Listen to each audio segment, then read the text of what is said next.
చంద్రబాబు చేపడుతున్న కార్యక్రమాలు వేస్తున్న అడుగులు రాష్ట్ర ప్రజల ప్రభుత్వ సత్తాను ప్రపంచానికి చాటుతున్నాయని చెప్పాలి. రాజధాని అమరావతిని ప్రపంచ స్థాయి నగరంగా తీర్చిదిద్దడంలో సీఎం కృషి ఎంతో ఉంది. అది ఇంకా పూర్తి స్థాయి నిర్మాణాలు చేపట్టకపోయినా ప్రస్తుతం ప్రపంచవ్యాప్తంగా కూడా అమరావతిలో పెట్టుబడులు పెట్టేందుకు సంస్థలను ఏర్పాటు చేసేందుకు కీలక కంపెనీలు ముందుకు వస్తున్నాయి. తద్వారా విభజన తర్వాత ఆంధ్రప్రదేశ్ను పరిశీలిస్తే ఈ స్థాయిలో ప్రపంచ దేశాల ముందు ఒక తెలుగు రాష్ట్రం గురించి చర్చించే అవకాశం రావడం నిజంగా ప్రజలకు గర్వకారణమని చెప్పాలి. 2019-24 మధ్య అమరావతి ఏ రకంగా ఇబ్బందులు పడిందో అందరికీ తెలిసిందే.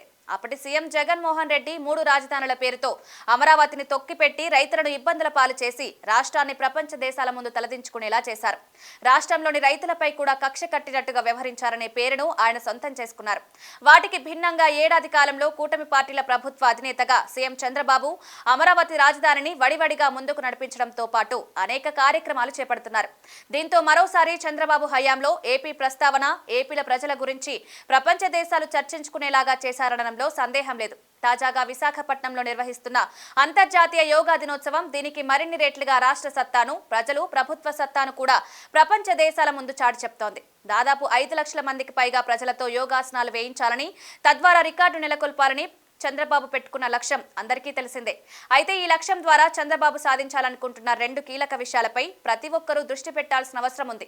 ఒకటి, రాష్ట్రాన్ని ప్రపంచ స్థాయిలో నిలబెట్టడం, తద్వారా పెట్టుబడులు వచ్చేలా చేయడం, ఉద్యోగ ఉపాధి అవకాశాలను మెరుగుపరచడం, యువతకు ఉపాధి అవకాశాలు కల్పించడం అనేవి ఈ లక్ష్యం వెనుక కీలక అంశం. ఇక రెండవది, ప్రపంచ దేశాల ప్రతినిధులను కూడా ఈ కార్యక్రమానికి ఆహ్వానించడం. విశాఖపట్నం జిల్లాను ప్రపంచ స్థాయిలో పెట్టుబడులకు గమ్యస్థానంగా మార్చాలన్న మరో లక్ష్యం కూడా దాగి ఉందనేది వాస్తవం. ఈ 2 లక్ష్యాలను దృష్టిలో పెట్టుకునే చంద్రబాబు అంతర్జాతీయ యోగా దినోత్సవానికి విశాఖపట్నాన్ని ఎంచుకున్నారు. ఈ లక్ష్య సాధనలో ఆయన విజయవంతం కావడం ఖాయం. తద్వారా ఏపీ ప్రస్తావన ప్రపంచ దేశాల ముందు మరింతగా పెరిగి రాష్ట్రానికి మేలు చేస్తుందని ముఖ్యమంత్రి ఆలోచన. ఇది సక్సెస్ కావాలని కోరుకుందాం.